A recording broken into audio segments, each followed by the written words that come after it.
میری عمر صرف 1 سال کی تھی جب تقدیر نے ماں کی گود کی گرمی سے محروم کر دیا۔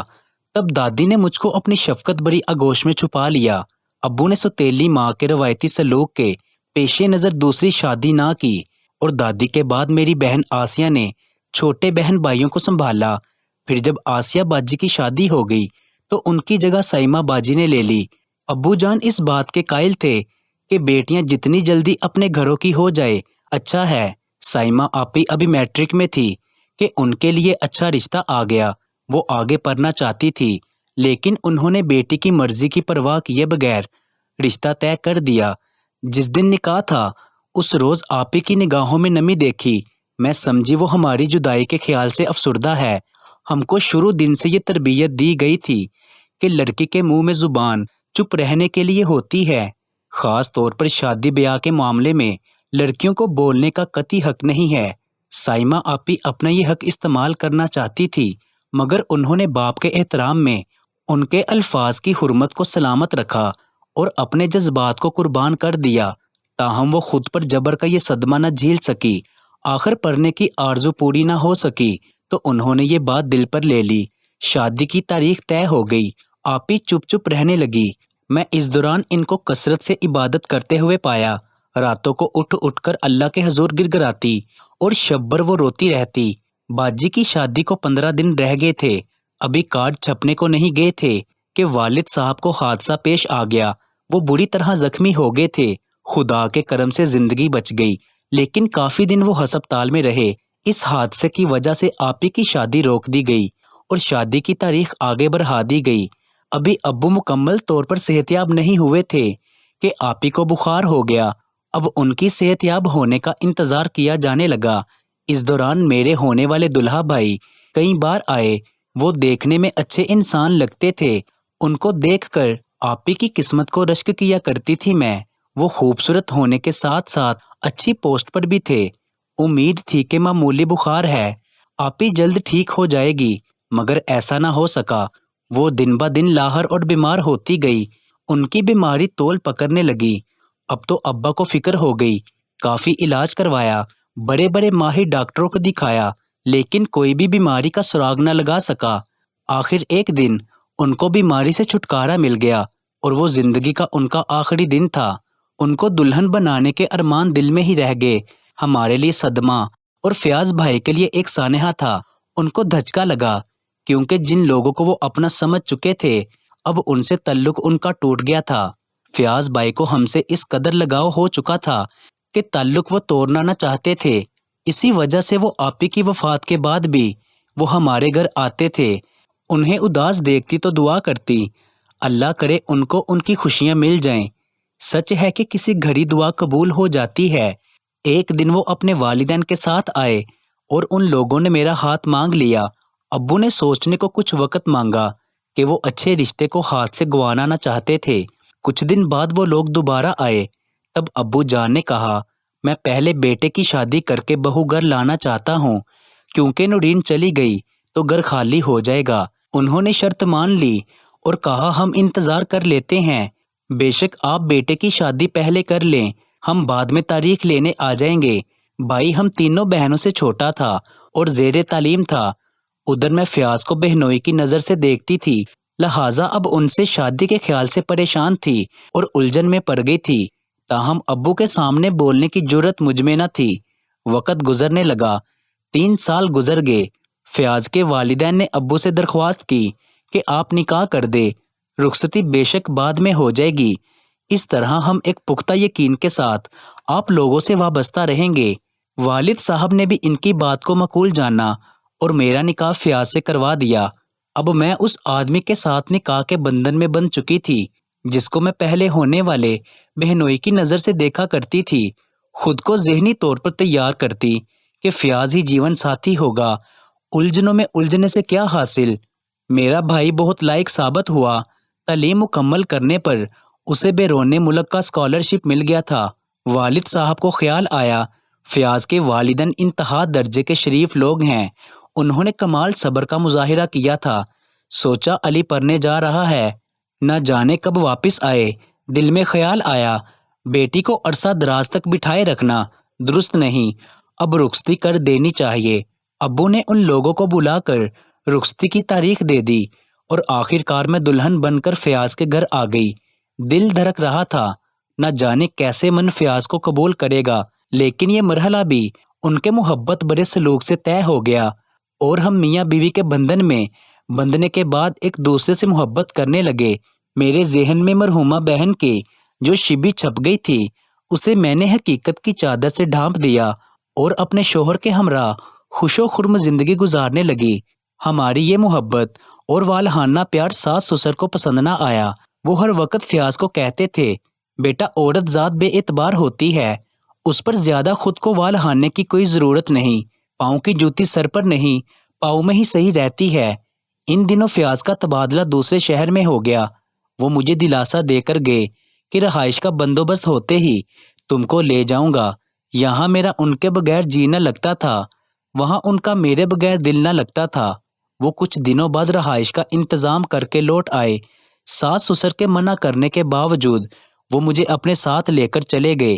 یہاں آ کر ہمارے دن رات گل و گلزار گزرنے لگے۔ خوشیوں کی ایک ایسی برسات میری زندگی میں کبھی نہ آئی تھی۔ وہ سال گویا ہم نے جنت میں گزارے۔ اس دوران ہم ساس سسر کے پاس بھی جاتے رہے۔ میں ہر بار ان کو کہتی تھی آپ بھی ہمارے ساتھ آ کر رہیے، مگر وہ نہیں آتے تھے۔ جب سسرال جاتی ساس کہتی شادی کو اتنے برس ہو گئے، اولاد نہیں ہو رہی، خدا جانے ہم نے کیوں اسی گھر سے دوبارہ رشتہ لیا ہے۔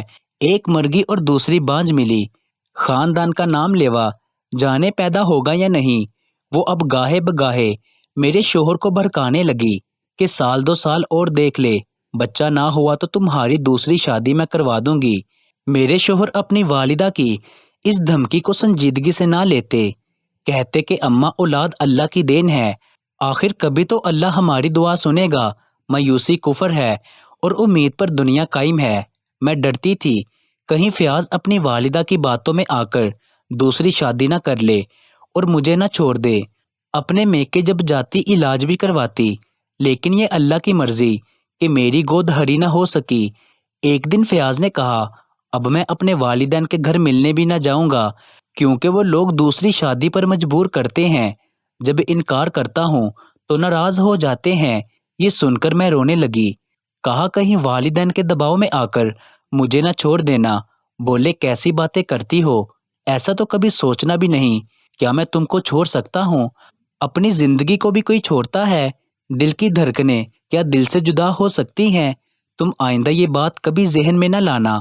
میں تمہارے سوا کسی اور کے ساتھ زندگی گزارنے کے بارے میں سوچ بھی نہیں سکتا۔ اگر اولاد کی خاطر دوسری شادی کرنی ہوتی تو تمہارے ساتھ 7 برس کیسے گزارتا؟ پہلے ہی شادی نہ کر لیتا۔ پھر فیاض کی تسلی سے مطمئن ہو گئی۔ شکر کرتی تھی کہ میرا شوہر مجھ سے مخلص ہے اور اب مجھے فکر کرنے کی کوئی ضرورت نہیں۔ میری ماں تو میرے بچپن میں ہی وفات پا گئی تھی، لہٰذا سمجھتی تھی ساس بھی ماں ہوتی ہے، ان سے ماں کا پیار ملے گا اور ان کو بیٹی جیسا پیار دوں گی۔ لیکن یہ خواب ہی رہا اور اس کی تعبیر کے لیے میں ہاتھ ملتی رہ گئی۔ جب علی تعلیم مکمل کر کے لوٹا، ابو نے خط لکھا کہ میں تمہارے بھائی کی شادی کی تاریخ رکھ رہا ہوں، تم آ جاؤ تو پھر شادی کی تیاریاں کریں گے۔ میں نے خط فیاض کو دیا۔ انہوں نے کہا ہاں تم ضرور جاؤ، تمہیں جانا چاہیے، جب کہو گے میں تمہیں چھوڑ آؤں گا۔ انہی دنوں مدت بعد ساس سسر ہمارے گھر آئے۔ وہ پہلی دفعہ آئے تھے، خوش ہو گئی، دل سے ان کی خاطر مدارت میں لگ گئی، مگر ساس میرے بھائی کی شادی سے نہ خوش تھی۔ کہنے لگی کہ ہم تو انتظار کر رہے تھے کہ تمہارے بھائی کا رشتہ ہمارے گھر آئے گا، یہاں تو معاملہ ہی الٹا ہو گیا۔ میرے شوہر کو بھی سسر صاحب نے خوب سنائی، کیا تمہیں بہن کی فکر نہیں؟ اب تم بیوی کو لیے بیٹھے ہو، اسے میکے پہنچا دو۔ جس گھر میں ہماری بیٹی نہیں جا سکتی، اس گھر کی بیٹی بھی ہمارے گھر نہیں رہ سکتی۔ میں نے فیاض سے کہا آپ کے اور میرے درمیان تو تکلف والی کوئی بات نہ تھی، آپ ہی بتا دیتے تو میں ابو سے بات کر لیتی، مگر اب کچھ نہیں ہو سکتا۔ وہ بولے چھوڑو اب اس قصے کو، میں کیوں تم سے درخواست کرتا؟ تم کو بھی تو میری چھوٹی بہن نظر آ رہی تھی، تم نے خود کیوں نہ اس کی فکر کی؟ ان لوگوں کی باتیں سن کر میں پریشان ہو گئی۔ بھائی کی شادی کی خوشی گویا خاک میں مل گئی۔ مجھے افسردہ دیکھ کر فیاض بولے تیاری کرو تاکہ تم کو تمہارے والد کا گھر چھوڑ آؤں ان کا فون دفتر میں آیا، وہ شدت سے تمہارا انتظار کر رہے ہیں۔ میں نے کہا آپ کی امی ابو آئے ہوئے ہیں اور وہ مدت بعد پہلی بار آئے ہیں، ان کو چھوڑ کر میں نہ جاؤں گی، ان کی خاطر تواضع کون کرے گا۔ جب سسر صاحب نے سنا تو بولے نہیں تم جاؤ، کوئی بات نہیں، یہ خوشی کا موقع ہے، ہم کوئی غیر نہیں، مہمان نہیں، اپنے گھر میں آئے ہیں۔ بیٹے سے کہا جا کر بہو کو اس کے والد کے گھر چھوڑ آؤ۔ انہوں نے کچھ اس انداز میں بات کی کہ مجھے لگا کہ وہ دل سے کہہ رہے ہیں اور محبت سے کہہ رہے ہیں، پھر بھی فیاض سے کہا مجھے اچھا نہیں لگتا کہ ان کو چھوڑ کر جاؤں۔ وہ بولے ارے بھائی، وہ دل سے اجازت دے رہے ہیں، ان کو احساس ہے تمہارا۔ یوں میں میکے آ گئی۔ جب شادی کے کارڈ چھپ گئے اور ابو نے کہا بیٹی اب تم خود جا کر ساس سسر کو دو تاکہ ان کو عزت محسوس ہو۔ جب میں کارڈ دینے گئی تو عجیب منظر تھا، وہاں ایک عمر رسیدہ اور دو ادھیر عمر عورتیں آئی ہوئی تھی۔ وہ آپس میں باتیں کر رہی تھی کہ لڑکی ان پڑھ ہے تو کیا ہوا، اچھے گھر سے ہے، خوش رہے گی۔ میں سمجھی میری نند کی رشتے کی بات ہو رہی ہے۔ میں نے خریدنا مناسب نہ سمجھا، مگر فیاض کا انداز بدلا ہوا تھا، میری طرف دیکھتے ہوئے جیسے آنکھیں ان کا ساتھ نہیں دے رہی تھی۔ میں نے کہا مجھے بازار لے چلے، کچھ خریداری کرنی ہے۔ جواب دیا دیور کو ساتھ لے جاؤ، مجھے کسی کام سے جانا ہے، خریداری جو کرنی ہے کر لینا، پھر سلمان ہی تمہیں تمہارے میکے پہنچا دے گا، میں بعد میں آ جاؤں گا۔ بھائی کی شادی سے 4 دن پہلے فیاض آئے، بولے میرے دوست کی شادی ہے، اسے سونے کے سیٹ کی ضرورت ہے، ہفتے بعد واپس کر دے گا، تمہارے پاس تو 3-4 سیٹ ہیں، تم کوئی اور پہن لینا۔ میں نے سیٹ دے دیا کیونکہ مجھے فیاض پر کوئی شک نہ تھا۔ جب فیاض چلے گئے نہ جانے کیوں بار بار میں پریشان ہوتی جاتی، جیسے میری کوئی قیمتی چیز کھو گئی ہو۔ سوچو وہ سیٹ لے گئے ہیں، شاید اسی وجہ سے میرا ذہن الجھا ہوا ہے، حالانکہ میں تنگ دل بھی نہ تھی، فیاض پر اندھا اعتماد کرتی تھی، اسی لیے میرے ذہن میں کوئی دوسری بات نہ آ رہی تھی۔ بھائی کی شادی میں مصروف ہو گئی۔ اگلے دن والد صاحب کو کسی نے بتایا کہ تمہارے چھوٹے داماد نے دوسری شادی کر لی ہے۔ وہ بولے تم کیا بک رہے ہو، ایسا کبھی نہیں ہو سکتا۔ لیکن جب اس آدمی نے قسم کھائی تو والد صاحب پریشان ہو گئے، تاہم انہوں نے سوچا میرے گھر میں پہلی بار خوشیوں کی بارات آئی ہے اور وہ بھی اکلوتے بیٹے کی شادی ہے، فیاض کے گھر جا کر تصدیق کروں گا تو رنگ میں بھنگ پڑ جائے گی، بہتر ہے شادی ہو جائے، پھر اس خبر کی تصدیق کر لوں گا۔ مجھ سے بھی یہ بات چھپائی گئی، میں جو خوش خوش پھر رہی تھی کہیں مرجھا کر گر نہ پڑوں۔ اگلے دن رسم حنا تھی، انہوں نے میری خوشیوں کو غرق کرنا مناسب نہ سمجھا۔ رسم حنا میں جٹھانی اور میرے جیٹھ آ گئے، بولے فیاض کی طبیعت ٹھیک نہیں اس لیے وہ نہیں آیا۔ ولیمے میں فیاض اور ان کے والدین آئے، مجھے کہا میں ہفتے بعد آ کر تمہیں لے جاؤں گا۔ ہفتہ بھر انتظار کیا، وہ نہ آئے تو میں نے اپنے والد سے کہا کہ آپ مجھے میرے گھر پہنچا آئیے۔ ابو نے جواب دیا صبر کرو، وہ گھر آ کر تم کو خود لے جائے گا۔ جب بہت اصرار کیا تو بھائی نے کہا نادان، حوصلے سے سنو، تمہارے شوہر نے دوسری شادی کر لی ہے۔ اپنے کانوں پر یقین نہ آیا، میں نے گھر والوں سے چھپ کر اپنے شوہر کو فون کیا، ان کو بتایا بھائی نے مجھے یہ بات کی ہے، لیکن مجھے یقین نہ آیا۔ آپ بتائیے کہ اس بات کا کوئی سر پیر ہے؟ ہاں یہ بات درست ہے، امی ابو نے زبردستی میری شادی کروا دی ہے، مگر میں اسے تھوڑے دنوں بعد طلاق دے دوں گا، تم کسی بات کو دل پر نہ لو، جلدی آ کر تمہیں لے جاؤں گا۔ والد صاحب نے پوچھا بیٹی تم کیا چاہتی ہو، سوتن قبول ہے یا پھر طلاق لینا چاہتی ہو؟ میں نے جواب دیا نہ ہی مجھے سوتن قبول ہے اور نہ ہی میں طلاق لینا چاہتی ہوں، اس صورت میں گھر واپس جاؤں گی۔ اگر فیاض دوسری بیوی کو ساس سسر کے پاس رکھے اور مجھے اپنے پاس رکھے، فیاض نے یہ شرط مان لی۔ نئی بیوی کو اپنے والدین کے پاس چھوڑ کر مجھے ساتھ لے گئے، چند دن ساتھ رہے، پھر والدین کے گھر گئے تو 4 دن بعد لوٹے۔ کچھ دنوں بعد دوبارہ اسی شہر میں تبادلہ کروا لیا جہاں ان کے والدین تھے۔ اب وہ 4 دن وہاں اور 3 دن میرے پاس ہوتے۔ جب دوسری بیوی کے پاس ہوتے تو ادھر گھر میں اکیلی دن رات گزارتی۔ اب فیاض اکیلے میرے نہ رہے تھے، یہ احساس نیندیں میری حرام کر دیتا تھا۔ ابو بیمار تھے، میکے جانا پڑا۔ فیاض بولے چند دن بعد آ کر میں لے جاؤں گا، وہ پھر لینے نہ آئے۔ میں انتظار ہی کرتی رہی، یہاں تک کہ 1 سال بیت گیا۔ وہ ایک بیٹے کے باپ بن گئے، ان کی فیملی مکمل ہو گئی اور وہ اسی خوشی میں مجھے بھول گئے، مجھ سے لا تعلق ہو گئے، لیکن میں ان کو نہیں بھولی۔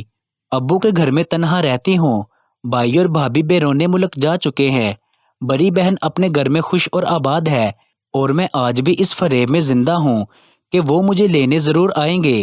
حالانکہ لوگ سمجھاتے ہیں فیاض کی آس چھوڑ دو، اس کے 3 بچے جوان ہیں۔ اس دل کا کیا کروں کہ 20 برس گزر چکے ہیں، لیکن اب بھی میری آس نہیں ٹوٹتی۔